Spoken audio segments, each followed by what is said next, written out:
با دقت شما می‌رسونیم که ما در همین گیولوژی، سیسمولوژی و ساختمان بزرگ لرزه کاربر و هم در اساساً در خدمات گیوفیزیکی نزد اکادمی علوم جمهوری تاجیکستان امروز دستگاه داریم. مثلا در خدمات گیوفیزیکی دستگاه به طور آنلاین با رژیم تمام شبانه روزی کار میکنن و معلومات را فوری دسترس میکنیم به مقامات دستدار میرسونیم و البته این حالت من فکر میکنم حالت طبیعی است.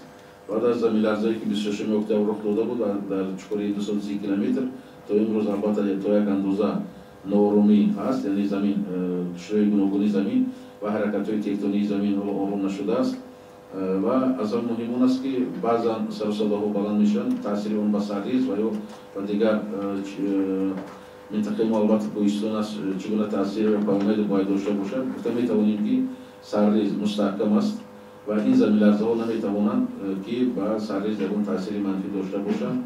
برعکس مستحکمی من فکر میکنم که جرم‌های کوهی که و معدن‌ها که هستند باز خوبتر میشوند و سرریز پر استوار ایستاده است.